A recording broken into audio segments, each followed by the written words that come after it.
साथियों, आप जानते ही हैं कि आज पूरी दुनिया में सूखा और बाढ़ का चक्र निश्चित रूप से क्लाइमेट चेंज यानी जलवायु परिवर्तन के कारण हो रहा है। लेकिन क्या इन सभी आपदाओं को हम प्राकृतिक आपदा कहकर छोड़ सकते हैं? नहीं, ये काफी हद तक शासन निर्मित होती है, मानव निर्मित होती है। और इसीलिए जबकि प्रकृति भी कभी बहुत ज्यादा बरसती है और उस पर्जन्यमान का भारी आघात समाज पर, संपदा पर, प्रकृति पर होता है, तब भी हम लोगों को केवल उतने पर्यावरणीय कारण भी प्रकृति के आघात के रूप में ही न देखते हुए पूरे उस क्षेत्र का अभ्यास और जो वहां नियोजन हो रहा है या नहीं हो रहा है उसके तहत की कारण मीमांसा ये अहम लगती है। हम लोग रायगढ़ जिले पर ही इस रिपोर्ट को फोकस कर रहे हैं, जबकि चिपलून रत्नागिरी जिले का और कोल्हापुर ये भी और यहाँ के बाढ़ ग्रस्त भी रायगढ़ के बाढ़ के साथ कैसे जुड़ाव रखते हैं, क्या समान कारण मीमांसा होती है, ये हम बाद में जरूर देखने वाले हैं। लेकिन एक विशेषज्ञों की कमेटी बनाकर आगे बढ़ने के पहले हमें ये जरूरी लगा कि तत्काल शासन और समाज के सामने कुछ रखा जाए है। पर निश्चित की इस आई है महाराष्ट्र शासन के तरफ से जो राहत पहुंची है, जिसमें बहुत ही तत्परता दिखाई दी गई है, ऐसे सभी कार्यों के लिए हमें शहर के महाड़ वासियों के साथ जो हम जरूर देते हैं। लेकिन राहत के बाद अब दौर शुरू हो ही चुका है पुनर्वास का। तो इस महाड़ और ग्रामीण क्षेत्र में रायगढ़ जिले में जो महापूर यानी बड़ी बाढ़ आई, जिसमें 108 गांव और करीबन 20,000 परिवार प्रभावित हुए, उन सब की आज की स्थिति क्या है और उनकी मांग नहीं, उनका अधिकार क्या है, ये हम देखते हुए इस नतीजे पर आए हैं कि पुनर्वास में निश्चित ही आजीविका को भी होना चाहिए और घर बसे बेहद दुखद है। 87 लोगों की मौत हो चुकी है। किसी घर के माता पिता, पत्नी और बहन भी निकल गई है, गुजर गई है। ऐसी स्थिति में जो युवा नौकरी के लिए बाहर गए थे, वो बच्चे हैं, वो चाहते हैं कि उनके घर के साथ पुनर्वास में कम से कम 1000 चौरस फीट का बचा गई है। तो ऐसी मानसिक अवस्था दखल ली है, गृह निर्माण मंत्रालय ने, मुख्यमंत्री ने ली है, तो उनको एक घर दिया जाए जिससे वो तत्काल अपनी जिंदगी शुरू कर सके। पर गांव केवल तलिए का ही नहीं है, नाले जैसे गांव में भी मौतें हुई है। मृत्यु की जो संख्या है, नुकसान की पूरी भरपाई देना शासन का कर्तव्य है। हमने देखा कि निसर्ग तूफान में जब उदय सामंत जी पहुंच गए रत्नागिरी के दापोली तहसील में और उन्होंने बात उठाई, तो निश्चित कुछ भरपाई बढ़ गई, लेकिन नुकसान की जो भरपाई पंचनामे में आती है वो पूरी देना जरूरी है। हमारी बात ये भी है कि आजीविका खेती की भी प्रभावित हुई है पर कम, और दुकानदारों की, व्यापारियों की ज्यादा, मछली मारने वाले, मत्स्य व्यवसाय पर जीने वाले लोगों की भी अधिक। तो ऐसी स्थिति में किस प्रकार से सरकार आजीविका के नुकसान की भरपाई करेगी, इसका पूरा प्लान जाहिर होना जरूरी है और वह भी तत्काल। आज जिलाधिकारी बदल गए हैं, पर कल्याण पुरकर जी जो पहले कामगार आयुक्त थे, वो भी बहुत ही संवेदनशील व्यक्ति होते हुए हमें लगता है कि शासन ने तत्काल एक विशेषज्ञों की और जिसमें संगठनों के कुछ प्रतिनिधि भी सहभागी हो जाए, संगठनों में स्थानीय संगठन होने हैं, महाड़ के शहर वासियों ने एक विशेषज्ञ और सक्रिय कार्यकर्ताओं का संगठन बनाया है, उनका भी प्रतिनिधित्व होना चाहिए। और उस समिति के साथ आयोजन बहुत बातों का करना पड़ेगा।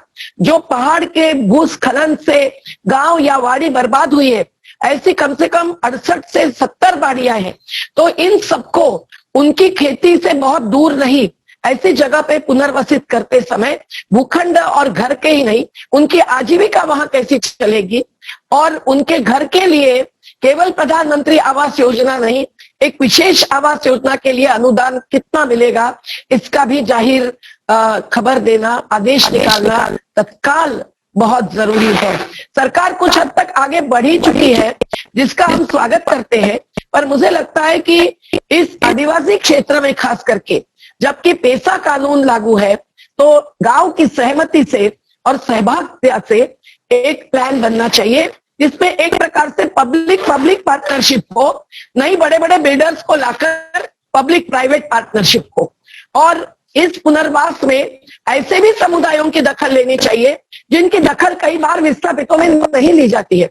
जैसे मैंने कहा मछुआरों की, वैसे ही छोटे कारीगरों की, महिला किसान, महिला मजदूरों की, एकल महिला, विधवा महिला, ऐसे जो प्राथमिकता देने के जैसे समुदाय हैं, उनकी भी ये महाराष्ट्र शासन करेगी। संवाद होना जरूरी है, उसके लिए मानना है। पर आज इस पुनर्वास के आगे चलकर फिर से जो 1989 से कम बाढ़ आती रही है, और उसके भी पहले से 1923 में भी ब्रिटिश कार्यकाल में शुरू हुई है, तो उस बाढ़ के कारणों में जाना, गहराई से उस पर सोचना बेहद जरूरी है। हम धन्यवाद देते हैं, उन्होंने निर्देश किया है रिपोर्ट में कि महाड़ के कई सारे पर्यावरणवादी, कुछ भूतपूर्व अधिकारी, कुछ आर्किटेक्ट, कुछ सामाजिक कार्यकर्ता और भरतपुर से, हम इन सभी के योगदान में सबसे पहला कारण है संरचनात्मक विकास का। कहने के लिए विकास कहते हैं, लेकिन आज देश भर इन हाईवे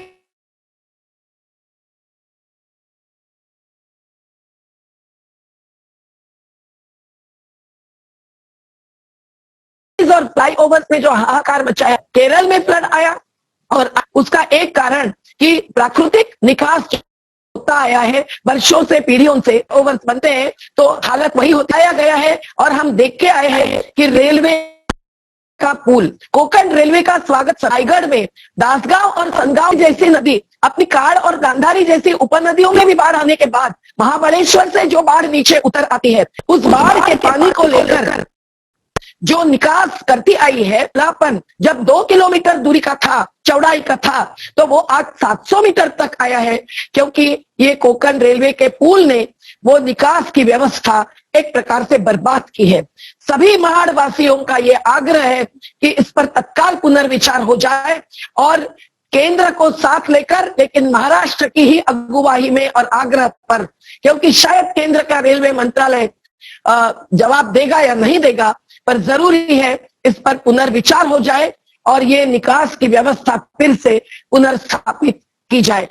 साथियों, इसके आगे चलकर अगर हम देखेंगे तो संरचनात्मक विकास का ही हिस्सा है मुंबई गोवा एक्सप्रेसवे।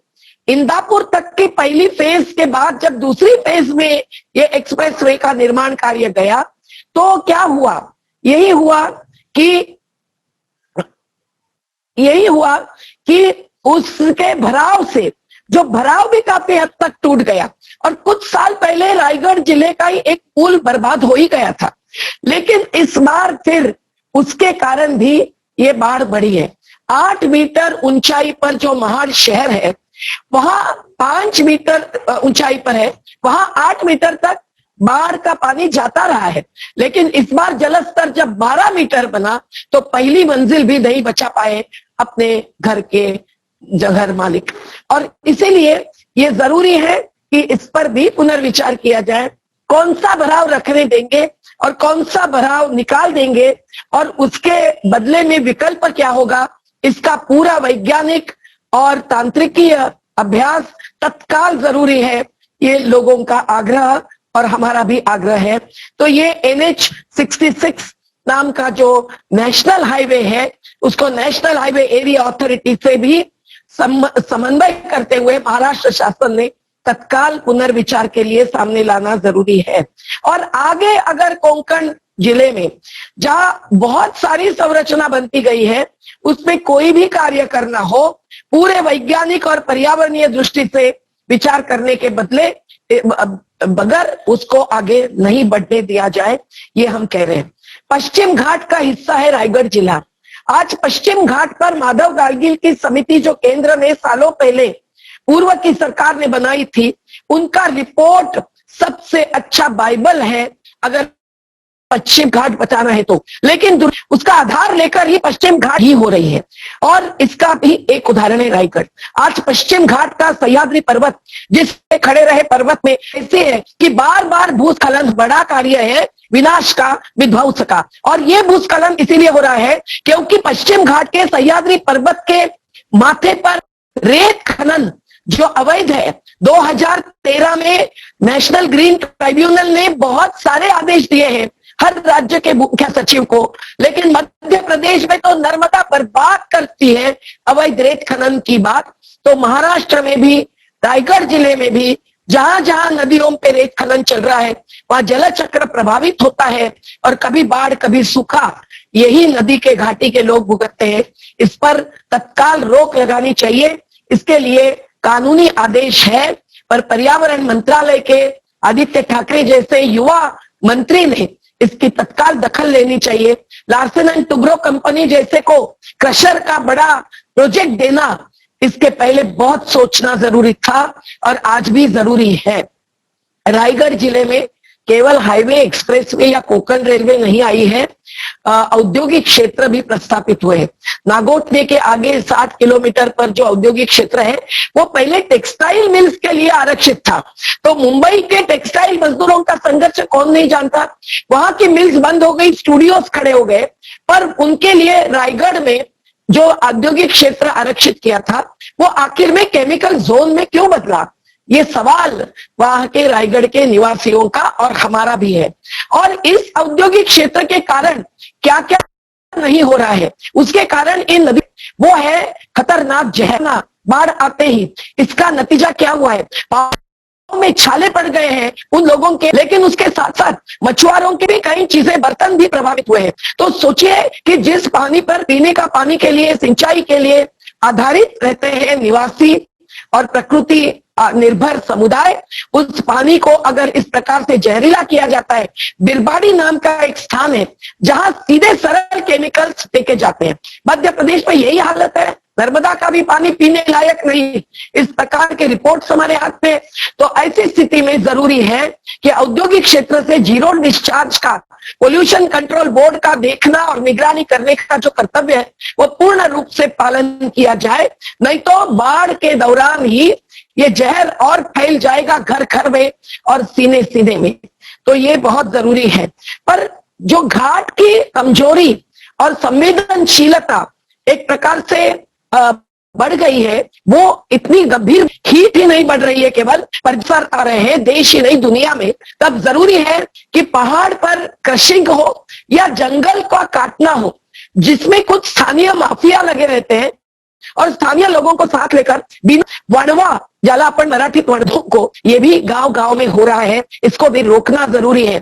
कुछ गांव वासी नाराज हो जाएंगे, कुछ माफिया हमला करने आएंगे, लेकिन जरूरी है कि इन सभी चीजों को, कि इन तमाम बर्बादी लाने वाले कार्यों को जब तक नहीं रोकेगा तब तक बाढ़ तो 70 बाड़ियों का पुनर्वास करने के लिए मजबूर महाराष्ट्र शासन, उसकी संख्या और धकेला जाना भी चालू रहेगा। जाए केवल 1 लाख और 1.5 लाख से काम तो नहीं चलेगा, लेकिन ऐसी जो बाड़ियां हैं जो ऐसे खतरनाक अवस्था में, खतरे में क्षेत्र में है, ऐसे स्थान पर बसी हुई है, उनके बारे में तत्काल नियोजन किया जाए। अगर उनको अभी हटाना है और फिर आगे ये प्रकृति पर के हमले रोकने हैं तो आज ही ये मौका है। महाराष्ट्र शासन इस पर भी स्थानीय प्रशासन ही नहीं, स्थानीय सामाजिक संगठन और संस्थाओं के साथ तत्काल चर्चा करे, ये जरूरी है। यूसुफ पैरली सेंटर एक संस्था है जिन्होंने तय किया है कि एक बाड़ी को वो अपने साथ जोड़कर उसका पूरा सही विकास करके दिखाए। वो सही विकास यहाँ के प्राकृतिक संपदा के आधार पर होना चाहिए, ये कहना जरूरी है, क्योंकि आज इस प्राकृतिक संपदा पर ही हमला होता है विकास के नाम पर। और इसीलिए आगे का रायगढ़ जिले का महाड़ और पोलादपुर तालुका का तहसीलों का पूरा नियोजन ये लोगों की सहभागिता से ही नहीं, पर्यावरणीय नियमों का पूरा पालन करते हुए ही आगे बढ़ना चाहिए। आम्ही आहोत एक युसुफ मेराली सेंटर, जे लोक येऊन गेलेत मोदी वगैरे, आणि राष्ट्र सेवा दल आणि राष्ट्र सेवा दल ही जे घरात बसलेली संघटना आहे त्याचे काही लोक आहेत ती इथे मिळून आलो. तळियाच्या गावाच्या वेगवेगळ्या वाड्या आहेत. वाड्या ही मधली वाडी ही मधली वाडी, ती कोंडलकर वाडी, तिकडे पुढे शिंदेवाडी, मधली वाडी कोंड जी आता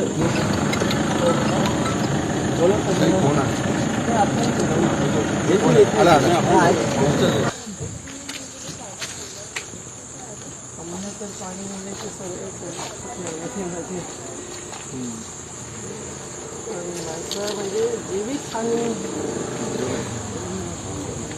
काही सगळं काही ना काही तुमच्या पण घरामध्ये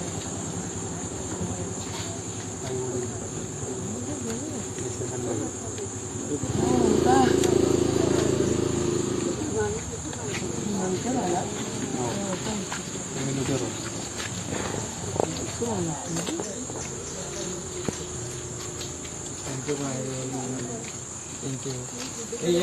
या रे या राजेश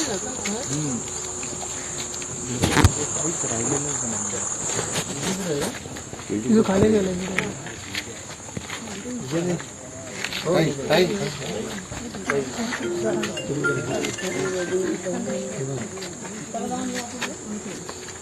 आर्मीत होते आर्मीमध्ये होते हिमाचल प्रदेश हिमाचल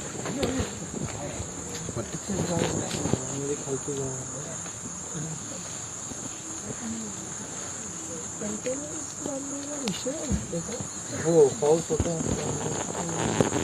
कामाला अडथळे होत होते. कामगार होते ते काम चालू आहे कोणीच नाही गेलं. कोण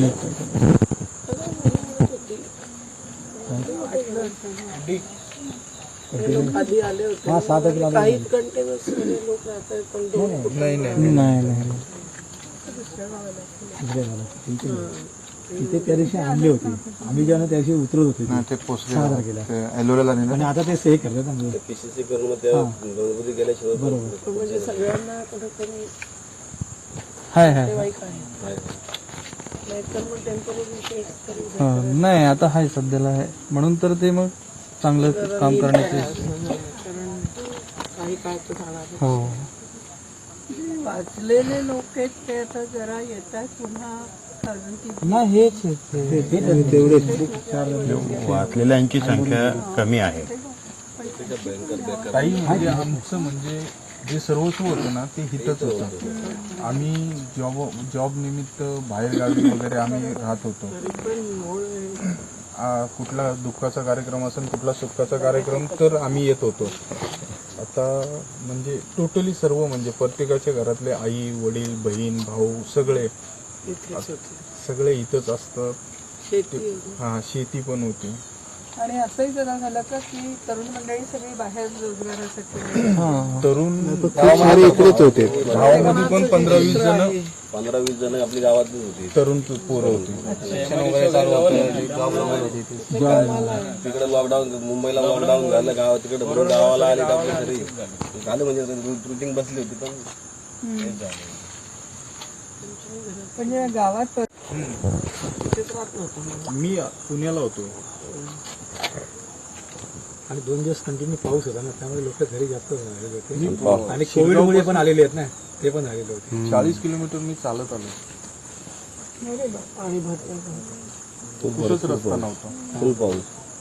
मी होतो माझा भाऊ मावशीचा मुलगा सगळे आम्ही बंद होता टोटली बंद सगळे.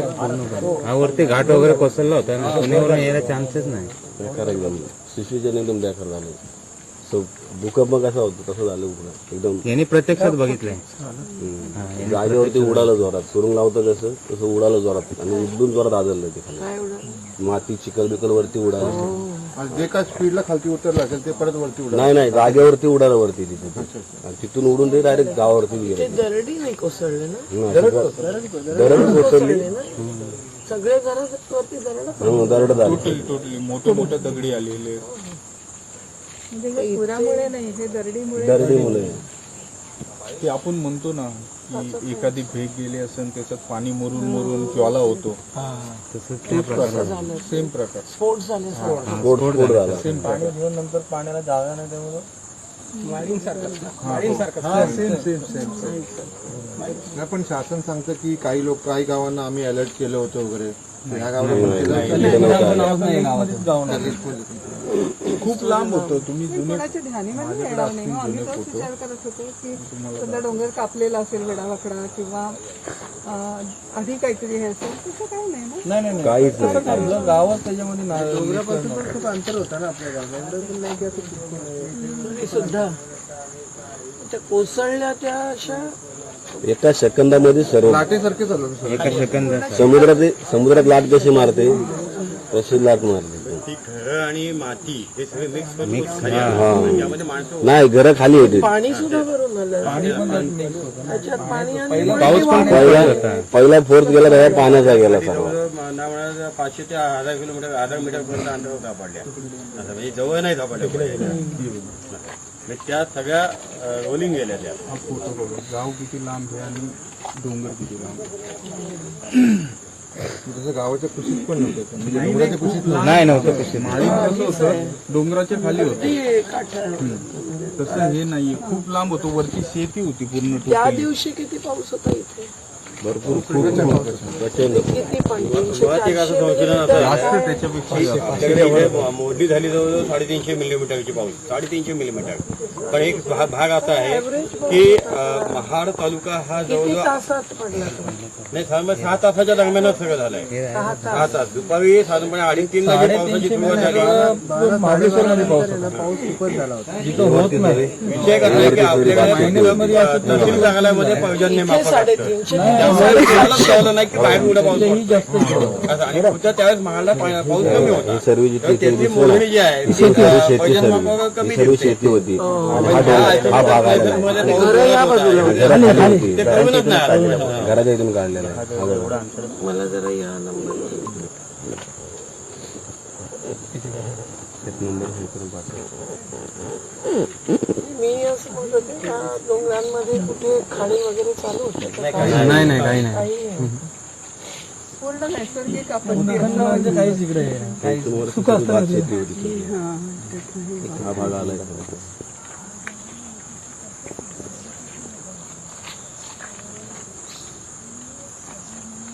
भूगर्भातल्या काही हालचाली असू शकतात. त्याला एक कारण मानलं जातं. त्याचं कारण असं आहे की आमच्याकडे जमिनीला भेगा पडल्या 2-2 किलोमीटर. हा इथे सुद्धा वरण कुंभारकोण म्हणून भाग जो आहे हा तर तिथे एक माणूस बसू शकेल भेगातनं चालू शकेल असे 2 किलोमीटर भेगा आहेत.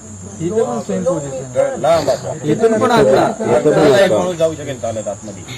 आता पण गटार कसं असतं गटार या स्वरूपाचं आहे तिथे. त्यावेळेस झाले ते सगळं. हे आता यावेळेसच झालंय हे आता.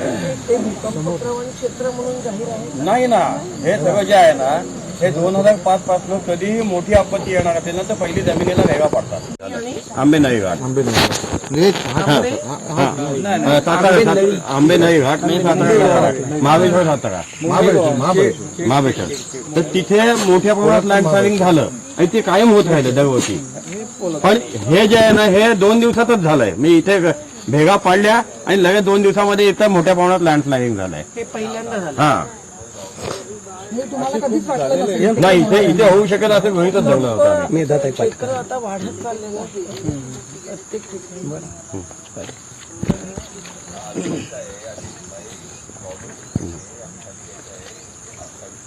नाही इथे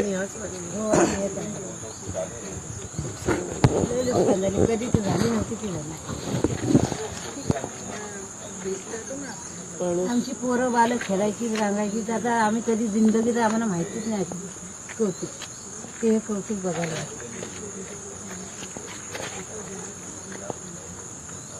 जयसिंग शिंदेचं गाव नाही हा? आता मित्र होता इथे आलेला सत्यनारायण पोह्याला आलो होतो कदा.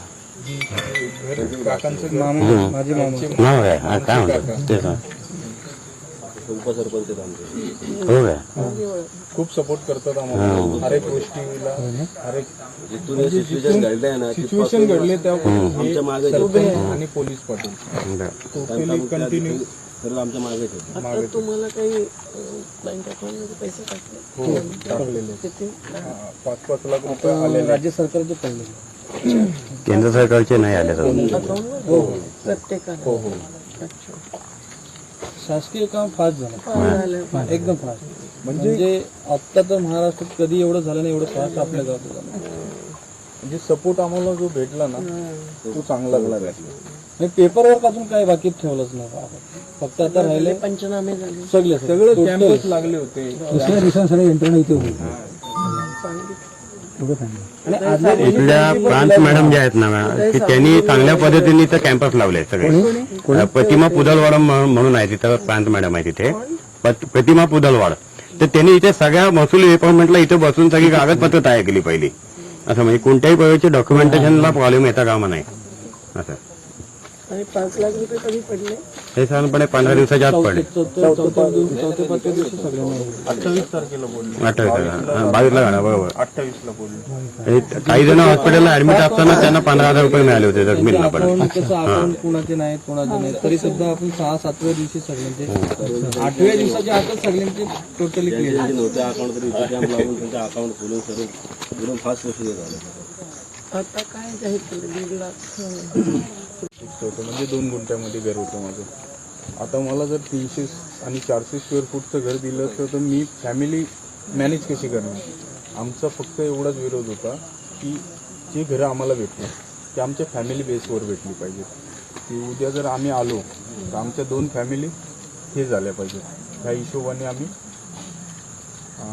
आमदार आहेत, सरपंच आहेत, उपसरपंच यांच्याकडे एवढीच त्याने आपण मागणी पण त्यांना विरोध पण केला की जे त्यांनी माडावाल्याने 400 स्क्वेअर फूटचं बोलले होते त्यांना आपण हे केलं स्थगिती दिली. आम्ही घरं बांधली ना त्याच्यासाठी आमची किती मेहनत लागले, ते किती काय आम्ही केलंय.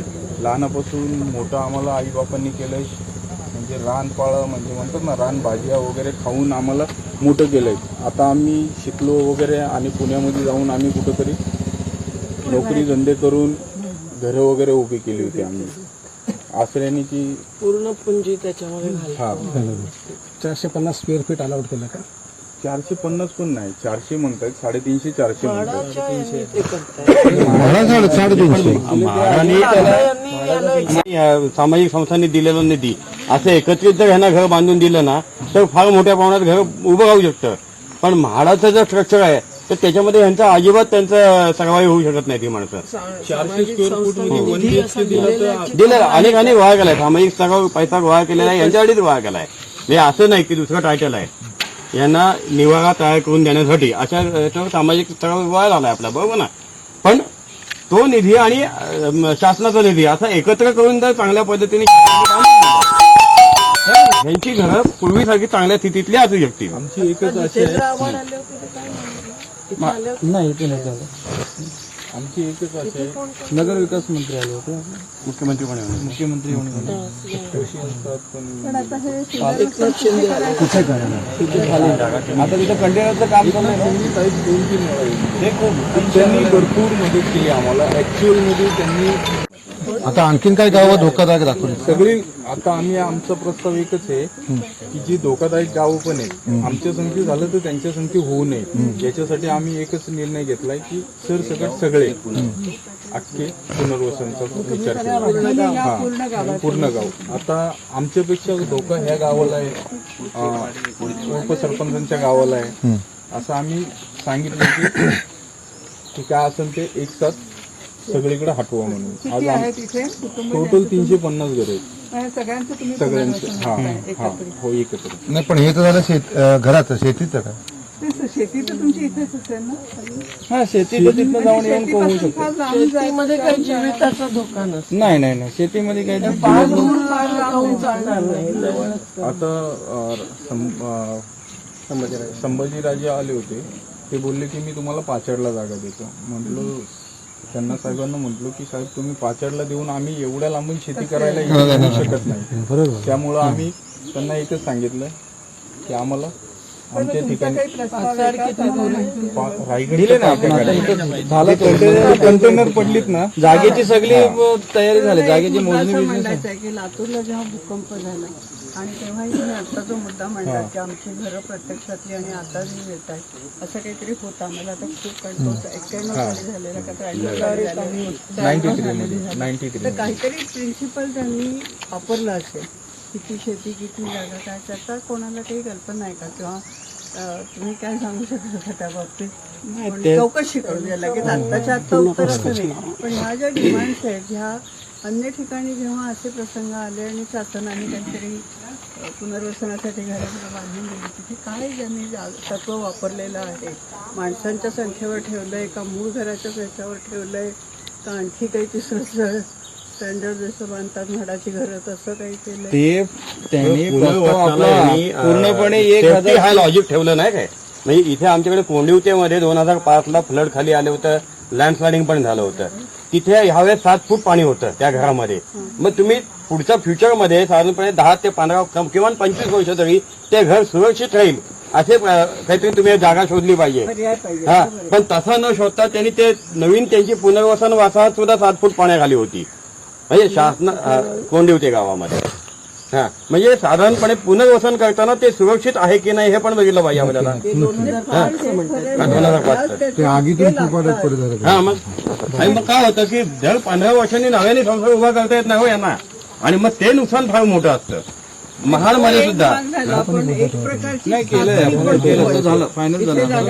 जागा सगळं ठरवून जागेची सगळी तपासणी होऊन सगळं तिथे आता कंटेनरचं काम दुर्दैव आहे आपलं, पण करायला जो वेळ घ्यायला हवा तो तिथं आता बघा 26 एकर जागा घेतली. 26 एकर किती पुरेल? आधी जितकं घर होतं तितकी जागा एका घराला 3 गुंठा असं ठरलेलं आहे का? पण मग 250ची जी मागणी करतात त्या सगळ्यांसाठी का हा फक्त वाढीसाठी? नाही सगळ्यांसाठी. सगळे 350 गावाचे 350 350 घर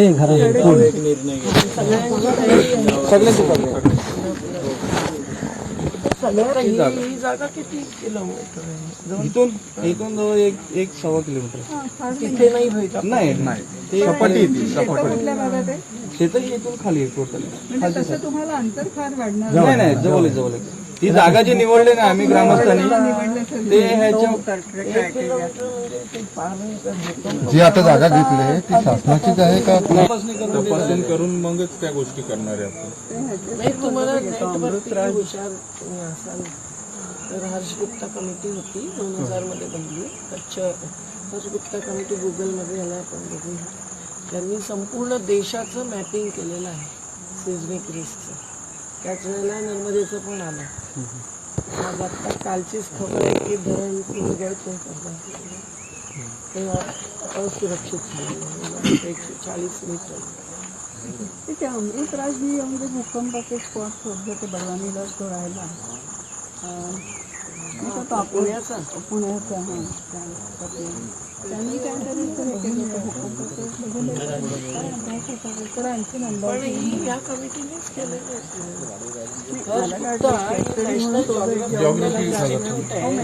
हैदराबादला त्यांचं पण वेबसाईट पहा. सगळीकडे माहिती. आणि आता भूकंप प्रवण क्षेत्र वाढत चाललंय सगळीकडून. लोड झालाय, लोड होत आहे. हायवे फ्लायओव्हर समितीकरण चालू आहे. लोड खूप झाल्यामुळे आता आपला नॅशनल हायवे आहे ना, हवेचा उल्लेख करता येईल आपल्याला. हे पहिल्यांदाच पाहतोय मी. हे राजेवाडी गाव जे आमचं वाहून गेलं ना ते किंवा आता आपण ज्या रस्त्याने आलो ना त्या रस्त्याने पाणी त्या राजेवाडीवर मारा झाला आणि म्हणून ते गाव वाहून गेलं. हे अक्षरशः म्हणजे श्रीमंत माणसांना पण 2 दिवस उपाशी राहावं लागलं. गरिबाची तर वाट लागली ही पण परिस्थिती होतीच ना. शेतीचं पण नुकसान झालं पण पंचनाम्यात ते क्लिअर आलं. पण ते त्याबद्दल काय सगळी मातीच पसरली ना त्याच्यावर.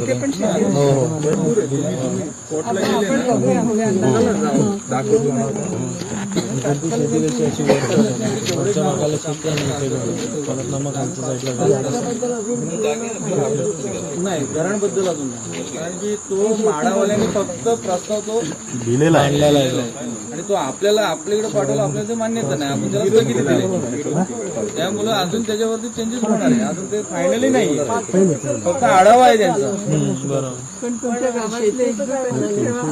नाही टोटल आपल्या गावात आजपासूनच नाही परंपरेने आम्ही एक नाही पक्ष इथं काहीच नाही. इथं माणसं महत्वाची आहेत. पूर्वजांपासून जी माणसं गेली त्यांची ध्येय धरून आम्ही चाललेलो आहे. तुम्ही वाढवू शकत नाही. होली एकत्र कार्यक्रम असतात. सात वाडे सर्व सुख दुःख सर्व पुनरही काय असो कार्यक्रम सर्व एकजुटीत इथं किती घर होते? 63 घर होते. या 63 घरामध्ये म्हणजे मृत्यू किती? 80. आता इतके कोणाची शेती असते ती कशी तुम्ही दाखवू शकता ही शेती? ही शेती होती. ही पण शेती होती. थोडी घरं या बाजूला होती. नाही इकडे काही घर ते एक घर ते एक राहिलेलं घर राहिलं ते आपल्या फौजी आहेत ना गेला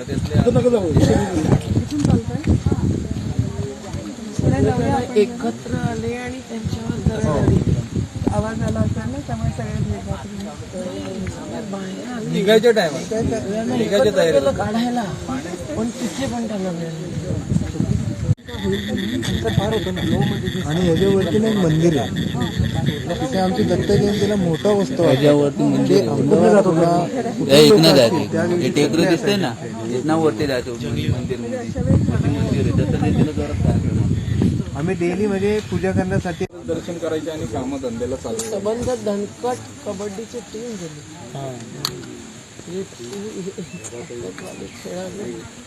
हे आमचं इथं मैदान होतं. हे मैदान होतं. इथे आम्ही खेळायचो क्रिकेट कबड्डी. आता ते मैदान आहे असं मला वाटत नाही. नाही काहीच नाही. मिनिटात झालं असेल हा एक 5 मिनिटं 10 मिनिटं पण नसते झाले. इकडून एवढं पाणी होतं. आणि इथं पाणी जास्त होतं. खूप पाणी होतं या रस्त्याला. कधीच नव्हतं एवढं पाणी. एवढं त्या दिवशी पाणी होतं. ढगफुटी म्हणतात ना आपण जशी कोल्हापूर सांगली साईडला झाली होती आपली सेम तशी ढगफुटी. हा सेम ढगफुटी. ते घर अर्ध वाचलंय ना तर माझी मिसेस निघाली जास्त पाऊस पडतो. वाईट निघाली. म्हणजे इथून जाणारच नाही पूल बांधे पण काय होते एका दिवसामध्ये पूल बांधले. किती वाटते निवडणुकीच्या लोकांनी करू शकतो.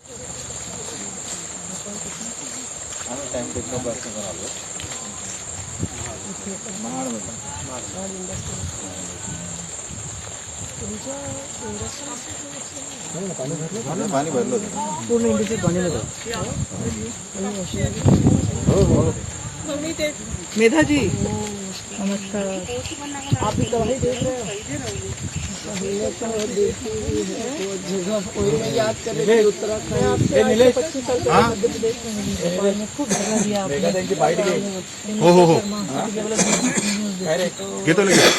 24 उत्तराखंड याद आ रहा है. अच्छा यहाँ उनके 31 बॉडीज को अभी भी गाड़ी अंदर ही इधर आओ, आशीर्वाद लो तुम उनसे. मेधा जी ये बच्चे हैं हमारे, इन्होंने कलेक्शन करके यहाँ पे वाटर कूलर और स्टोव लेके आए हैं लोग. ये देखो मेधा जी हैं, तुम इनसे सीखो, इनको आशीर्वाद दो कि ये लोग अच्छा करें. एक पिक्चर क्लिक करो मेधा जी के साथ. चलो इन्होंने हिम्मत की, इनको देख के बाकी बच्चे भी हिम्मत करेंगे. कलेक्शन किया इन लोगों ने, यहाँ पे स्टोव और चूल्हा लेके आए लोग कि हमको वाटर फिल्टर देने का. युवाओं के ना वो फ्राइडेज फॉर फ्यूचर. अरे नहीं, इनका तो क्या 12वीं था फिर भी बोले कहाँ से आए हम लोग बॉम्बे से. मुंबईवरून आले ते. मुलांनी म्हटलं की प्रमुख नुकसान झालंय तर आम्ही थोडी मदत करतो तर ते स्वतः बघायला. व्हाट्सएप पे नाम भेजा है. अब क्या करने वाली सरकार को. हमारे बहुत लोग आए हैं. अच्छा आगे पीछे हो गए. अच्छा थोडी छत्री मागे ठेवा. एक मिनट 24 तास के लिए आप बाईट देना लेना उनका. ठीक है ना. त्यांचे आई वडील जाऊन जे अनाथ झालेले आहेत ते आजही आता जगणं कसं पुढे जगायचं याच चिंतेमध्ये आहेत. त्यांना घरं देण्याचं आश्वासन मिळालेलं आहे पण 400 चौरस फुटाचं नाही तर निदान 1000 चौरस फुटाचं घर त्यांना पाहिजे. पण ज्यांची मुलं बाळं आई वडील निघून गेले त्यांना आता कसं जगायचं. तर त्यांची इथे शेती आहे त्याच्याच आधारावरती ते जगू शकतील म्हणून ते जवळच पाहिजे आहे. आज जे कंटेनर्स बनवण्याचं काम चालू आहे ते होईपर्यंत ते आपल्या नातेवाईकांच्या घरात आहेत. अनेकांना त्यांच्या अकाउंटमध्ये 5 लाख दिले गेले, पंचनामे झाले. ही शासनाची कार्यवाही प्रशंसनीय आहे. परंतु याच्या पुढे गाव पंचायत आणि गाववासियांना सोबत घेऊन नियोजन केलं पाहिजे आणि संपूर्ण कोकणामधली भूकंप प्रवणता याचाही अभ्यास झाला पाहिजे, कारण 2-2 किलोमीटर पर्यंत भगदाडं पडलेली आहेत आणि ह्या नद्यांच्या पुराचा सुद्धा अभ्यास झाला पाहिजे. सगळं काही निसर्ग निर्मित नसतं, मानव निर्मित आणि निसर्ग निर्मित हे दोन्ही मिळूनच संकट येत असतात. हे आम्ही सुनामीमध्ये पाहिलं, कच्छमध्ये पाहिलं, आज अम्फान सारख्या एकेका वादळामध्ये पाहिलं, मागच्या निसर्ग वादळामध्ये पाहिलं.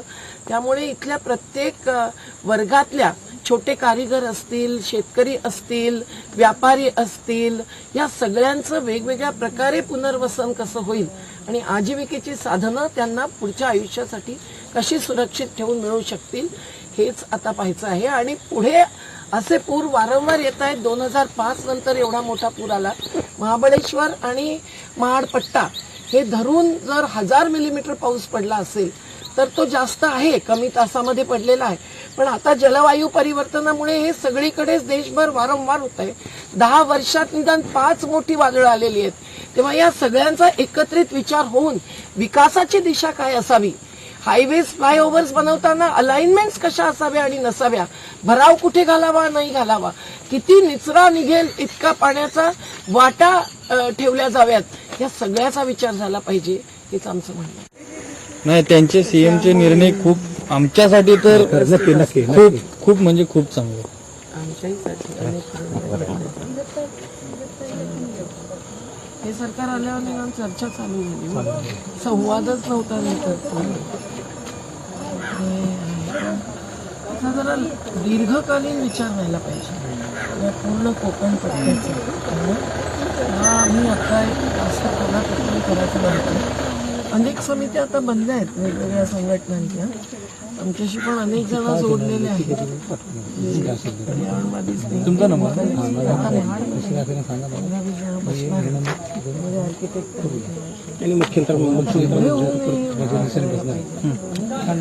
मुख्यमंत्र्याच्या कानावर काही झाल्याचं असलं तर आता सांगितलं मी घरांचा विषय सांगितलं.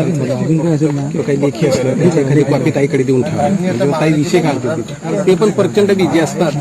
सीएम सुद्धा एवढा वेळ देण्यात मला काय आणि 3000 मध्य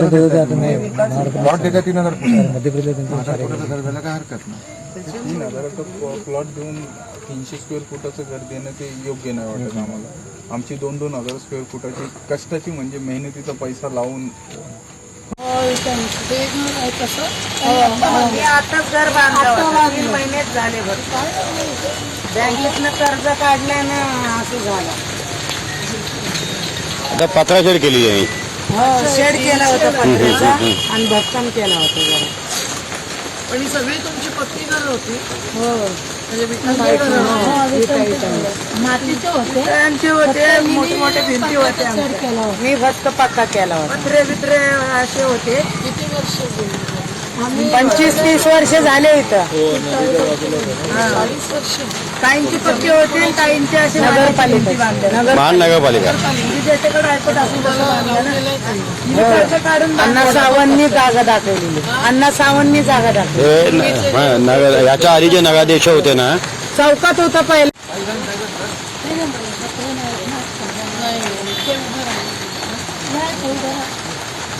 त्याच्या अगोदर 15 तारखेला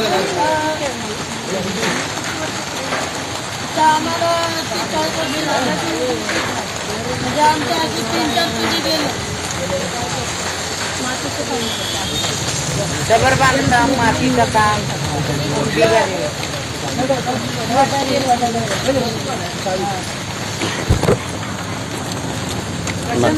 आधी पूर कधी आला? मागच्या मी तुम्हाला सगळं आता थोडक्यात सांगतो आणि माझ्याकडे एक नोट तयार आहे, तुम्हाला देतो. तुम्हाला डिटेल सगळं मिळेल. पूर्ण झालं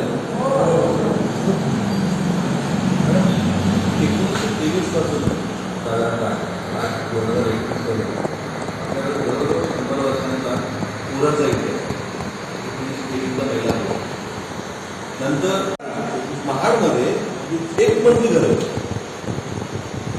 समुद्र सपाटीपासूनची ग्रामीण आधारित 8.25 लेवल ह्या तिन्ही पुरात आहे. 8.25 लेवल आहे. एक म्हणजे घरं असल्यामुळे सगळ्यात अवघड साधारणतः 89 पुराचा इतिहास काय आता 700